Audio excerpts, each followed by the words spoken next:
Ora, sejam bem-vindos a mais um painel neste dia fantástico das redes sociais, Dia Mundial das Redes Sociais, em que estamos a fazer uma transmissão em direto para todo o mundo pelo YouTube. Temos tido muitas pessoas a acompanhar-nos em direto, muito superior à nossa expectativa, estamos muito contentes por isso. E o nosso quarto painel neste momento é com o tema Relação com o Cliente, e contamos com 4 profissionais de referência nesta área, a Sónia Costa, o João Lopes, o Hugo Pascoal e o Hélder Gonçalves, que nos vão falar, cada um, de acordo com a sua experiência, vão-nos falar sobre este tema e várias vertentes. Eu queria pedir que vocês possam partilhar este vídeo para que possamos ter ainda mais alcance em direto e mais pessoas que possam juntar a esta festa e também participar connosco em direto. Já agora vou-vos mostrar, nós acompanhamos aqui em direto os vossos comentários. E, portanto, as vossas observações, perguntas, eu faço chegar aos oradores para eles também responderem. Portanto, é uma oportunidade também de vocês poderem colocar questões diretamente, para nós também responder diretamente, acaba por ser fantástico. Partilhem o vídeo com a hashtag SMD360, porque nós vamos mostrar e vamos mostrando aqui no nosso tagboard tudo o que está a ser partilhado nas redes sociais, em todas as redes sociais com a hashtag. Temos aqui toda a informação desde o início do evento. E por isso é uma forma também de vocês partilharem imagens, vídeos, comentários, etc. E vamos mostrando aqui no nosso painel. Neste momento já temos 70 pessoas a ver-nos em direto. Este número vai duplicar com facilidade, portanto tem acontecido nos outros painéis.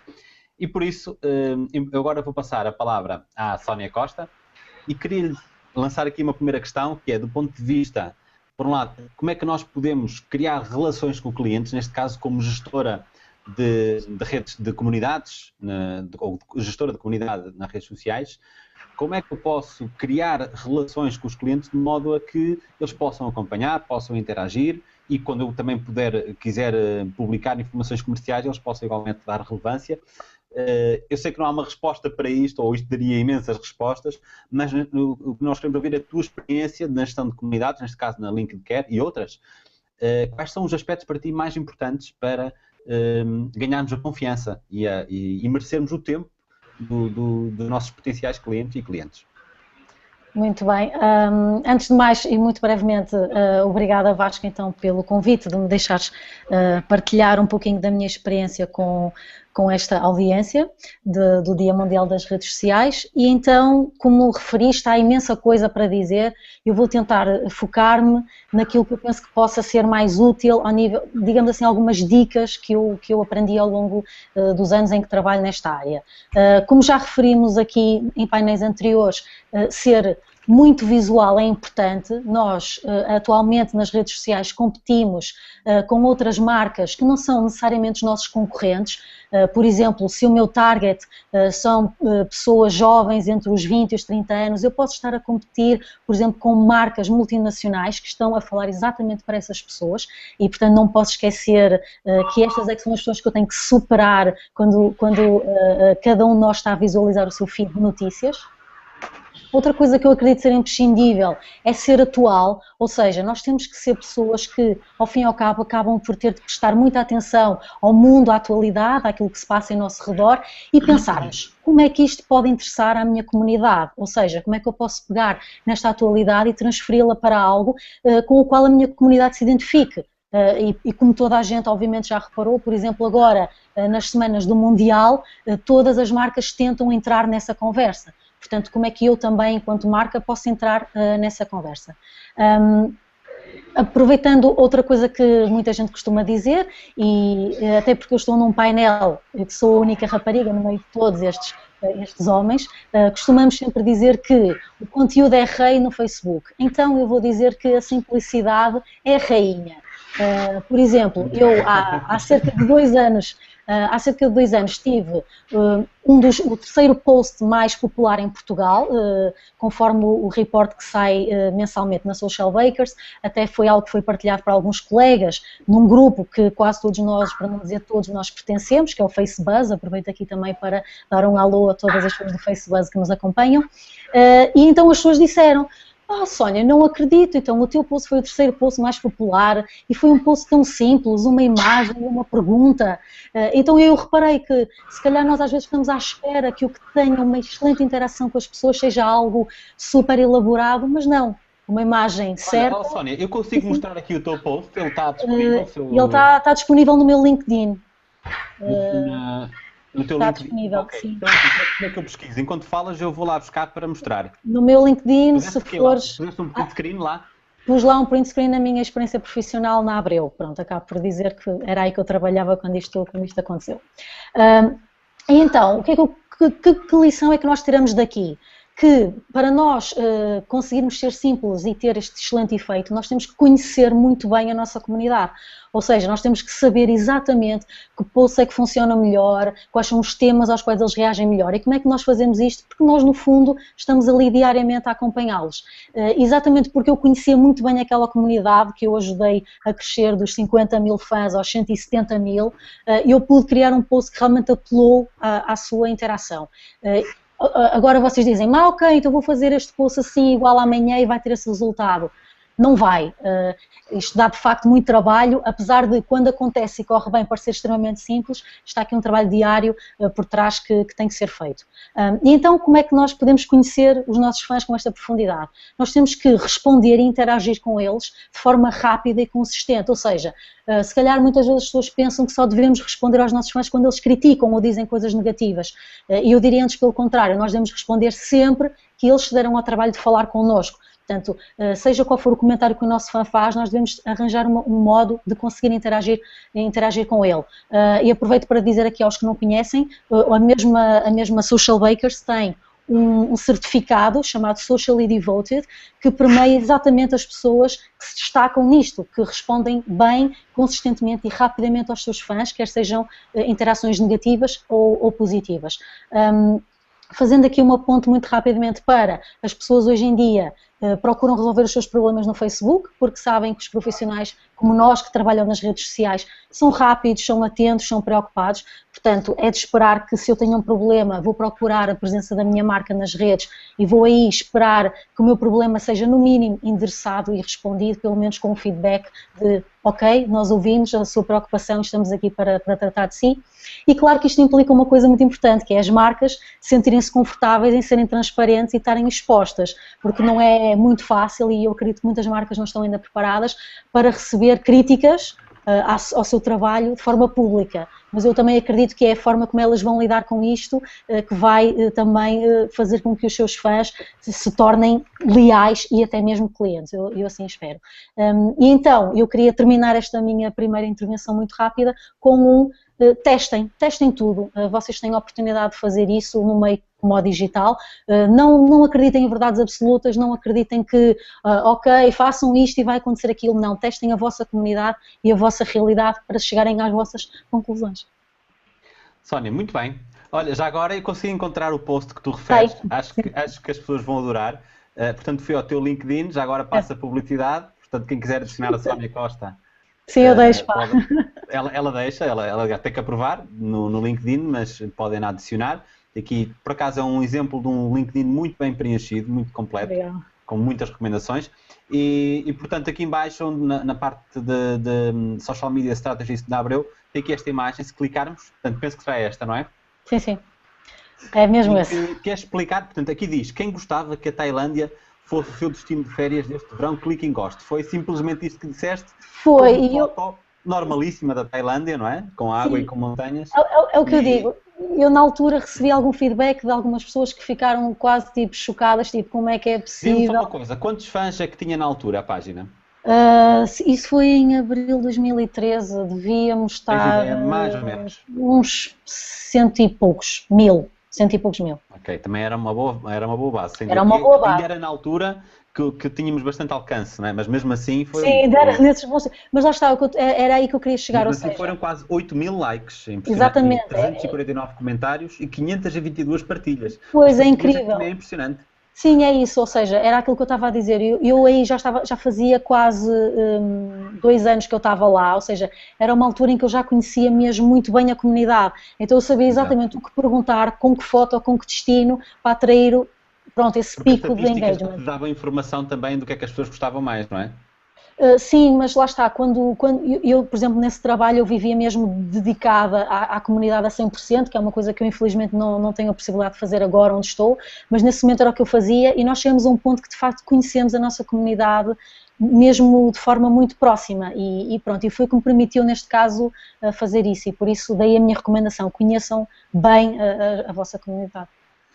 Muito bem, muito obrigado. Eu agora Obrigada. vou passar a palavra ao João Miguel Lopes. Ele é o mestre do Transmedia Storytelling e eu começava-lhe por lhe perguntar o que é isto, Transmedia Storytelling, e em que medida é que podemos utilizar no âmbito dos social media, o que é que podemos fazer, tanto no âmbito de uma empresa com maior dimensão, maior orçamento, ou com orçamentos mais reduzidos, o que é que podemos fazer em relação a isto? Vasco, boa tarde. Já agora só à parte, também sou mestre de Kung Fu. Ok. Obrigado. Não, esta era brincadeira. Obrigado pelo convite também. De facto, é uma iniciativa muito interessante. Hoje estamos aqui todos reunidos. É uma tarde interessante para aprendermos de várias áreas associadas à área do social media. No que respeita à questão que tu colocaste, transmídia. Transmídia é um palavrão ainda. Palavrão, em Portugal é um palavrão, noutros países já não. Lá fora, Estados Unidos, Brasil, mesmo Inglaterra, já se usa bastante. O transmídia, de facto, um pouco ao encontro também de uma outra estratégia que já foi falada aqui, que é o cross-media, falada pelo André Novaes de Paula, é precisamente nós aproveitarmos tudo o que temos de meios digitais, plataformas, tecnologias e desenvolvermos uma mensagem para determinada marca. Só que essa mensagem acaba por ter um enredo próprio, acaba por ter uma história, uma narrativa própria, consoante cada um dos meios que nós estamos a utilizar. Sei lá, um exemplo que possamos dar. Imaginem que temos uma marca qualquer de... Aliás, esta semana dei um exemplo precisamente de uma empresa, não sei se penso que posso fazer aqui publicidade, não te vais importar, pois não. Um dos meus filhos chegou a casa com um livrinho com histórias do corpo humano do Monte Pio. Não sei, provavelmente quem tem filhos já viu o livro. E, portanto, aquilo acabava por ser um livro muito interessante e que explicava o beabá do corpo humano, como é que funcionava, como é que não funcionava, tinha alguns joguinhos para eles poderem brincar.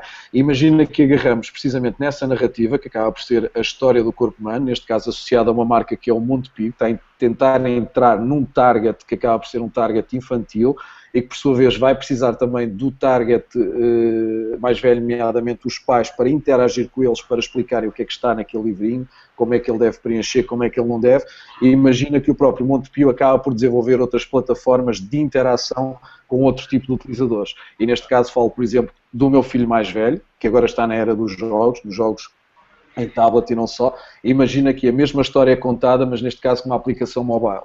Pode ser precisamente um jogo, ou pode ser uma app. E imagina que para mim o Monte Pio também acaba por dar uma outra aplicação para eu ter no meu telemóvel, por exemplo, que tem a ver com o corpo humano, mas com tarefas que eu faço no dia a dia, no meu dia a dia, que possam interagir e haver necessidade de me dar informação em relação a essa matéria. Sei lá, agora está muito na moda toda a gente correr, toda a gente fazer métricas disso, os percursos, tudo isso. Imagina que o próprio Monte Pio acaba também por lançar isso. E depois imagina que há um site online em que se chama Monte Pio e Corpo Humano, ou em que se chama o Corpo Humano de A a Z, e que tem dicas para que os pais e os filhos possam fazer jogos, brincar, saúde, dicas de, enfim, das mais variadas temáticas à volta deste tema que é a saúde e por aí fora. Ou seja, várias plataformas que estamos aqui a falar, cada uma aborda a marca, a história maior que é a marca, de uma forma muito própria a essa plataforma. E isso é ter uma estratégia de transmídia. Por trás desta estratégia há aquilo que se tem falado muito, o storytelling. O storytelling, de facto, porque nós, enquanto consumidores, enquanto utilizadores, somos encharcados com informação no dia-a-dia e queremos coisas diferentes, completamente distintas, coisas que nos cativem a atenção, que nos estimulem, seja no meio online, atenção, e seja no meio offline. Vou aqui buscar também um pouco do discurso do Paulo Moraes, porque isto, quando falamos de uma estratégia de transmedia storytelling, falamos entre offline e online. Não podemos radicalizar ao ponto de dizer que hoje em dia o digital e o online, nomeadamente, é o único caminho. Não. No marketing, online e offline, cada vez mais tem que trabalhar blending, a integração completa, porque nós não somos feitos de bits, por enquanto. Aliás, saiu agora uma notícia de o Japão vão lançar os 2 primeiros robôs parecidos com os seres humanos, mas daqui até de alguma forma interagirmos de igual modo com esse tipo de tecnologia ainda vão passar muitos anos. Mas, de facto, o storytelling acaba por apoiar depois. Até porque há coisas que nunca vão ser digitais. Por exemplo, um gene não é possível usufruir de forma digital, não é? É verdade, é verdade. Isso é uma parte, depois falamos sobre isso. Isto para dizer que, de facto, o storytelling acaba por ser o eixo, o elo de ligação entre todas as plataformas que integram a estratégia de transmídia, porque as marcas acabam por ter que desenvolver um conteúdo, desenvolver um mote, uma história unificadora de todas estas plataformas que façam os consumidores de diferentes estágios de vida, diferentes faixas etárias, consumidores que uns usam praticamente o telemóvel só para interagir com o meio, outros usam, por exemplo, os livros para interagir com o meio, outros usam a televisão, enfim, todos estes consumidores que entram através de meios diferentes em interação com a marca, tenham um contacto real com essa marca, conheçam a história dessa marca, consoante cada um dos meios. Isso, de facto, acaba por ser uma estratégia de transmedia storytelling. A segunda questão que tu tinhas levantado, que é como é que as empresas pequenas ou como é que empresas sem grande capacidade para investimentos nesta área podem entrar. De facto é um processo, para já é um processo que tem que ser contínuo. Vêm-se coisas muito interessantes, lançadas até por pequenas empresas, às vezes algumas campanhas de marketing viral, mas que depois não têm continuidade. E eu dou um pequeno exemplo que todos nós assistimos recentemente ao programa O Filhos da Pub, que acabou por lançar um vídeo que penso que se tornou num vídeo viral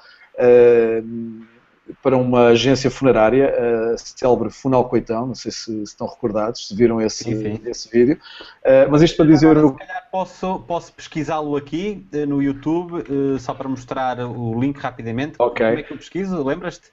Podes colocar Funal Coitão, ou Filhos da Pub, deve uma outra pesquisa vai dar resultado certamente. Isto para dizer que, de facto, foi desenvolvida uma estratégia, neste caso enquadrada até num programa de televisão, um vídeo para promover uma agência funerária, e aqui uma parte que é uma área completamente tabu ainda nos meios digitais, e não só, mas nos meios digitais fala-se muito pouco acerca desta área, ao contrário de outros países, por exemplo, como no Brasil, que inclusive até cemitérios têm páginas de Facebook.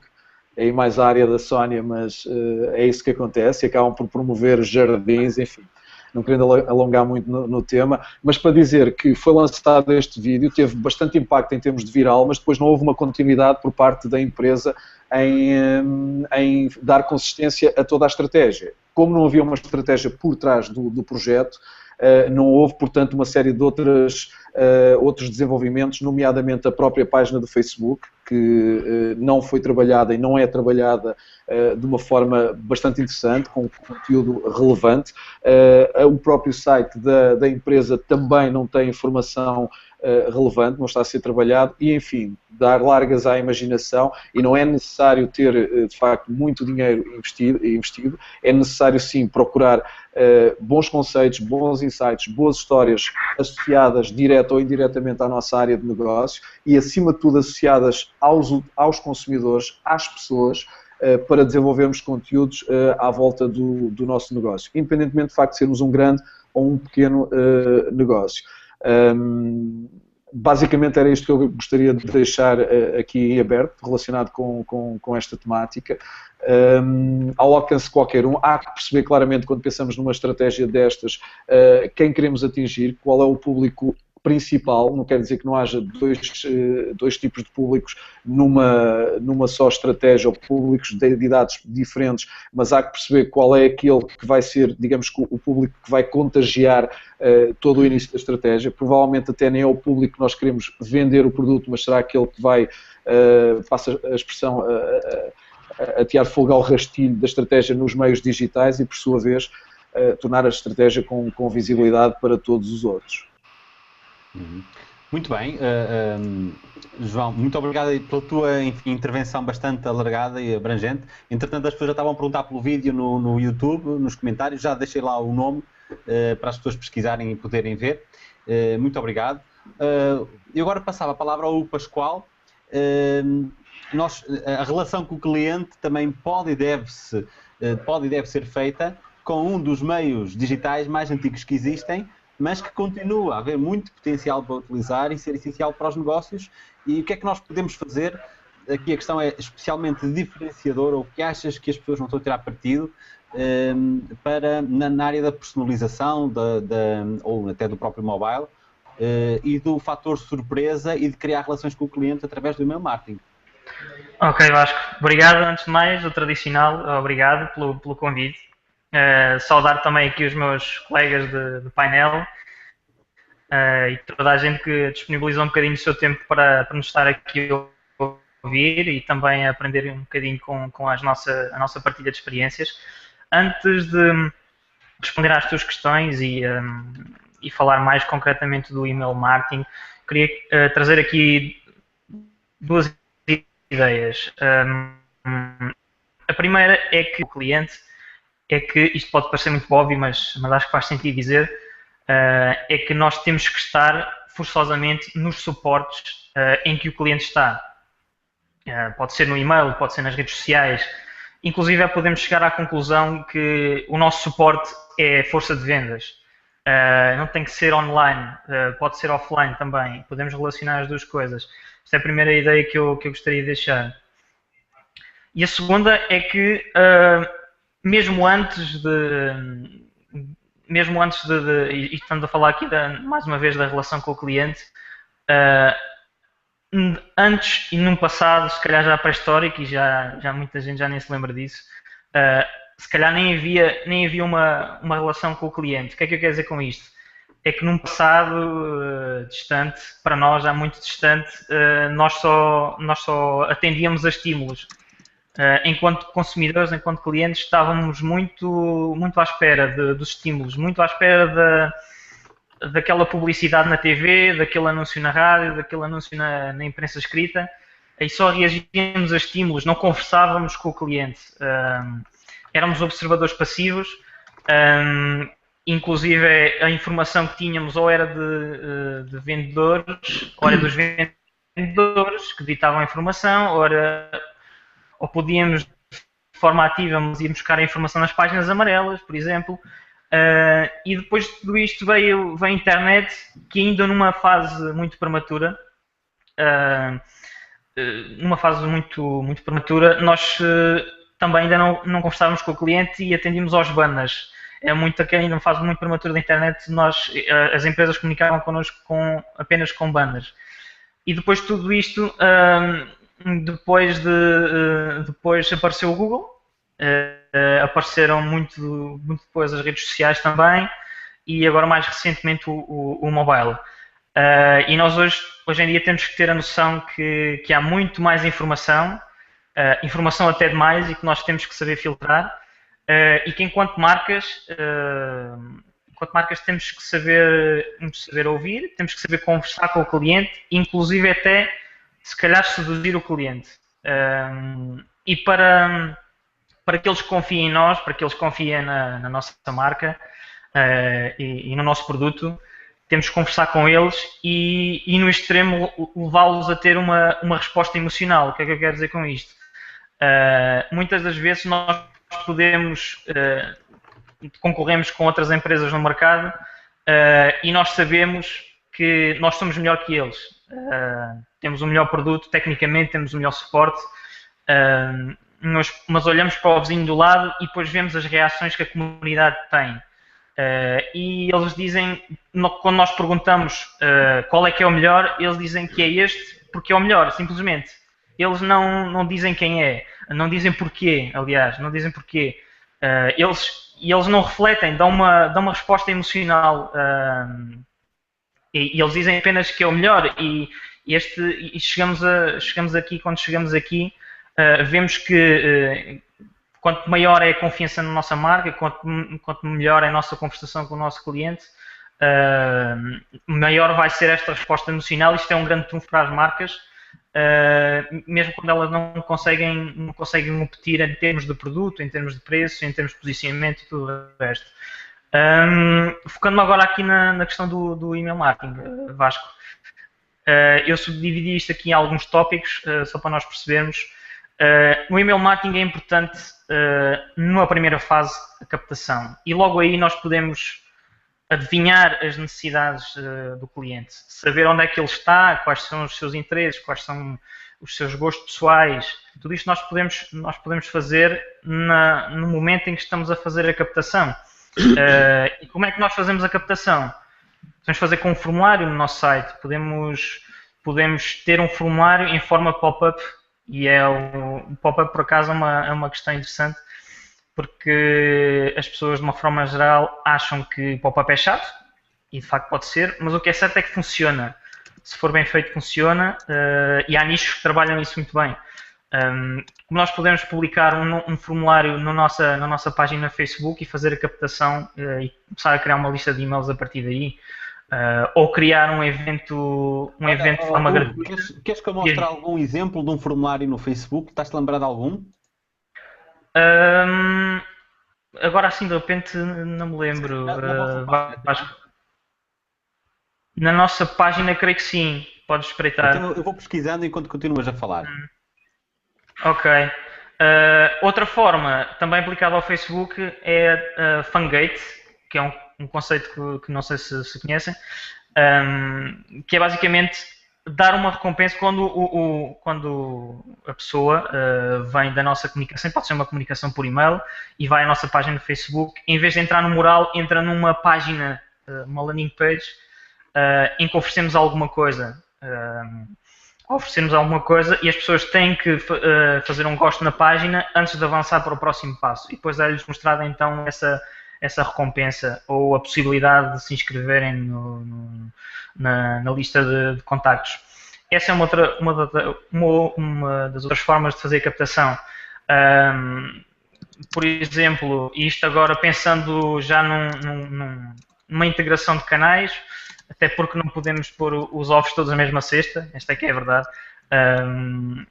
Se nós tivermos, por exemplo, uma base de dados só com números de telemóvel, nós podemos enviar um SMS, e porque é que o SMS funciona muito bem e em conjunto com o e-mail? Porque o SMS, nós sabemos por experiência própria, o SMS tem uma taxa de leitura bastante elevada, né? Em regra geral superior a 90%. Nós podemos usar o SMS, enviar SMS, incluir um link para um formulário nosso, onde o cliente vai fazer, em troca de alguma coisa, lá está, ou não, depende da nossa estratégia, colocar aí o seu e-mail, as suas preferências, e com isso nós conseguimos já fazer o tal antecipar quais os interesses do cliente, para adivinhar as necessidades dele antes de passarmos ao processo de comunicação, ao processo de envio. E essa é uma outra forma, principalmente pensando agora neste caso que eu dei, se nós tivermos só números de telemóvel e não temos o e-mail dos clientes, enviar um SMS com o link para um formulário para eles preencherem os seus dados, o e-mail nós já fazemos aí, conseguimos também construir a nossa base de dados de e-mail a partir daí.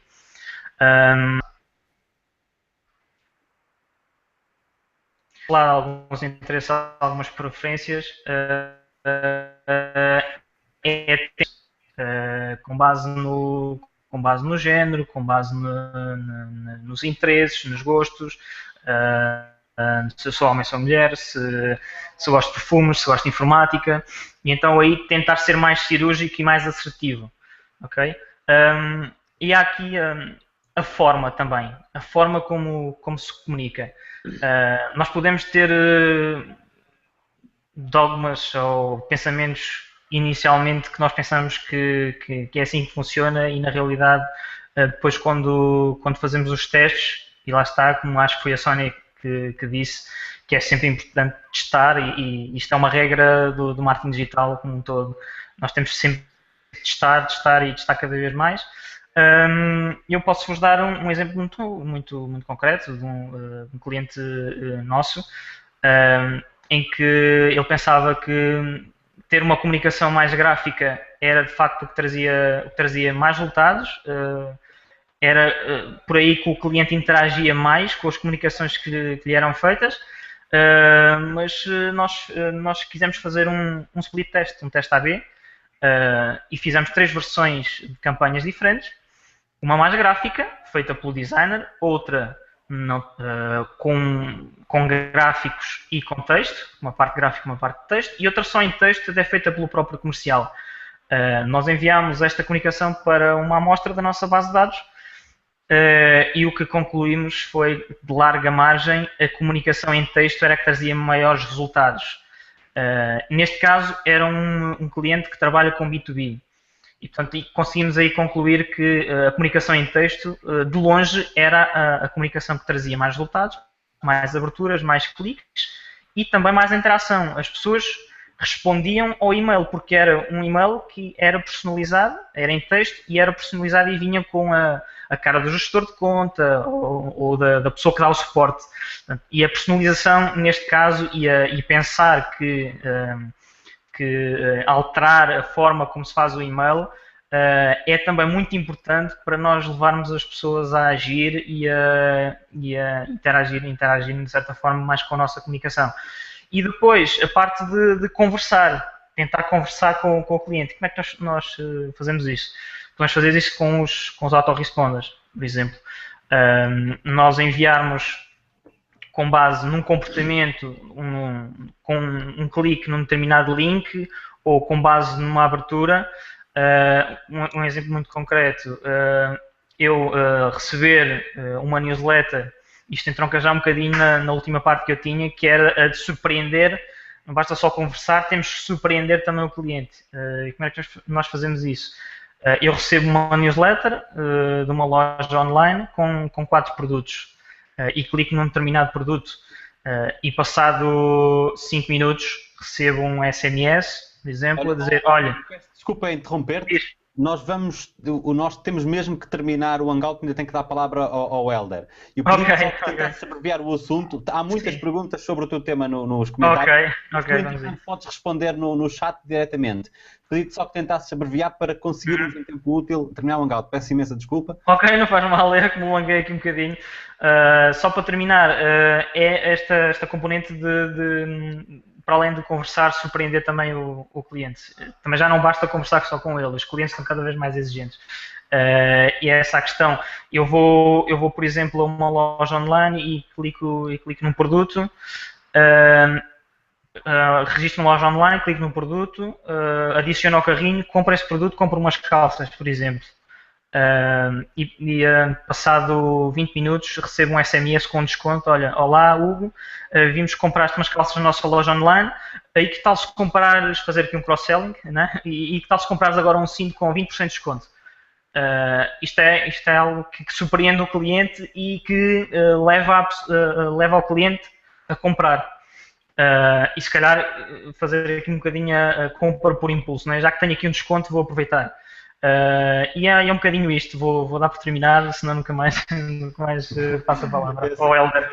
O email marketing é um assunto fantástico, que tem muito para se falar, embora as pessoas pensem que não, e aproveitando e abusando da tua boa vontade, as pessoas podem colocar as questões. Aliás, tem aqui imensos comentários no chat. Tu também poderás, entretanto, agora acompanhar e responder, porque é um tema que merece, sem dúvida, ser bastante explorado, tem um potencial enorme. E agora, eu gostaria de mostrar só rapidamente aqui o nosso tech board. Portanto, já temos aqui citações. A Sónia Costa, não sei se ela já viu, mas está aqui com uma cara muito expressiva e a legenda encaixa muito bem. Que a pergunta é, como é que isto pode interessar a minha comunidade? Portanto, é a questão que temos de fazer antes de publicar um conteúdo na comunidade, seja ela qual for. Depois temos também aqui do João Miguel Lopes, que é agarrar uma narrativa e contá-la tendo como base diferentes suportes, dispositivos para chegar a diferentes targets. Portanto, pegarmos em cada uma das narrativas e sabê-la adaptar. Portanto, também temos aqui mais uma citação. A do Hugo, entretanto, há de estar a sair, porque ele acabou agora, mas podem acompanhar aqui no Tech Board. Temos imensas publicações. E também, quem nos está a ver em direto pode continuar aqui a comentar, estamos a acompanhar. Já saiu o Vasco, já saiu a citação, parece-me. É rápido, é rápido.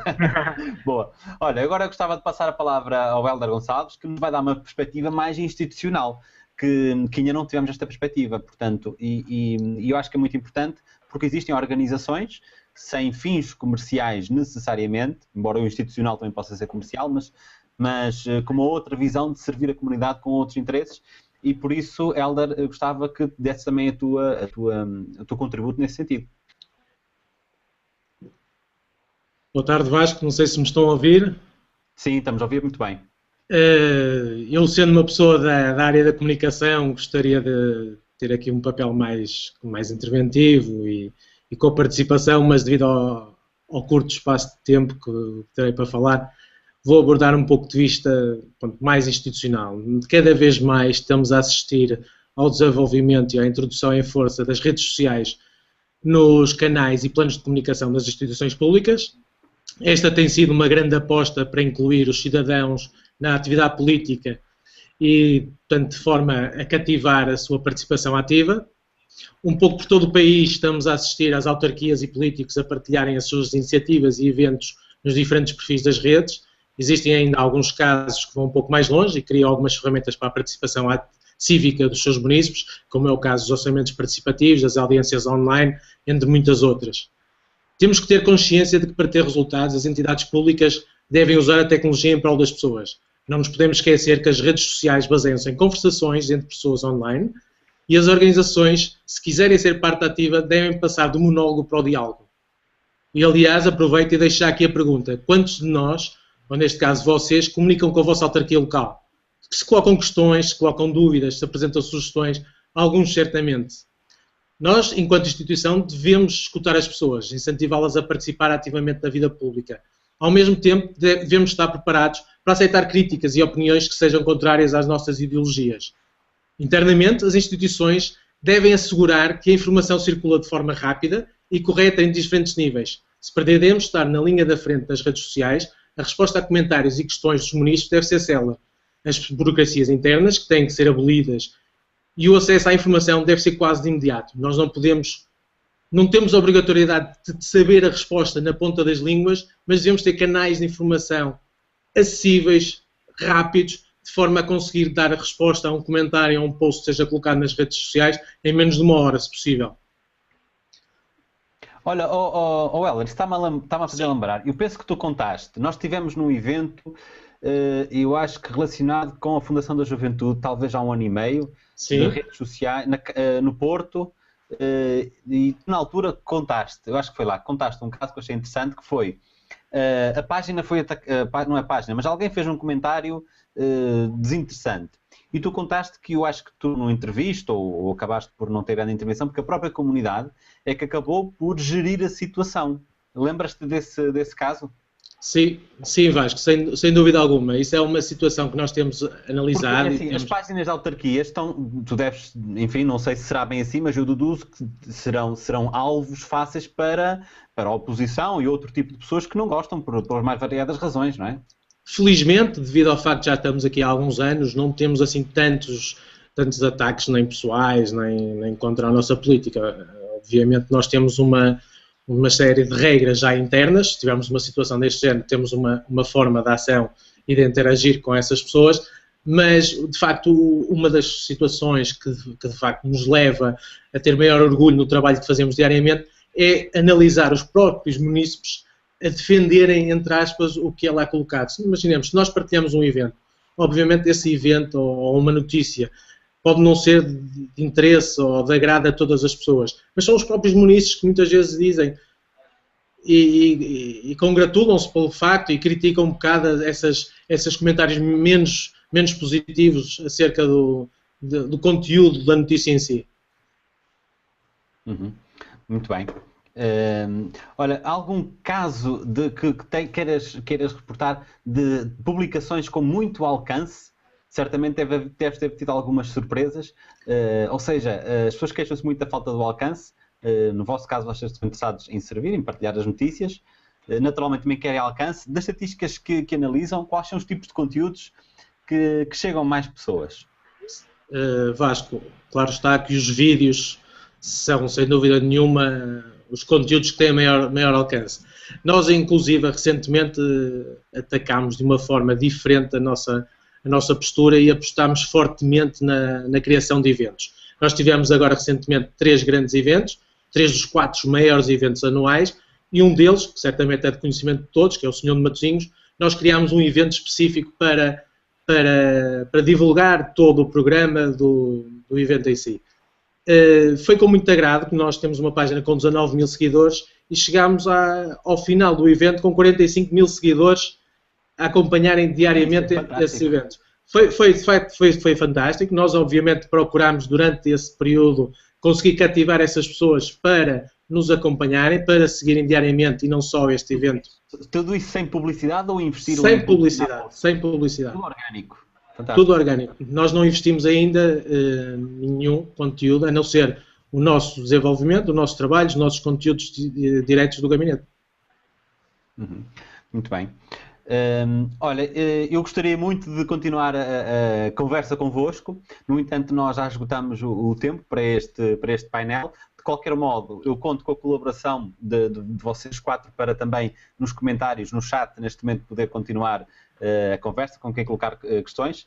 Quero agradecer imenso o vosso tempo, o Heller Gonçalves, pela tua disponibilidade e por dar-nos esta visão institucional de uma página que eu considero de referência nessa área, da Câmara Municipal de Matosinhos. Já agora tornem-se fãs. Ao Hugo Pascoal por dar o contributo na área do email marketing, fundamental, continua a ser muito, muito importante na estratégia social e digital. João Miguel Lopes na área de transmedia storytelling. Até tenho que pensar antes de dizer o nome. É uma área importantíssima, transversal a tudo, sem dúvida. E à Sónia Costa pela parte da gestão de comunidades e por nos ter mostrado um post que foi o terceiro com mais envolvimento, que quem quiser poderá rever no vídeo. Muito obrigado pelo vosso tempo e até uma próxima. Obrigado. Obrigado. Até breve. Obrigada.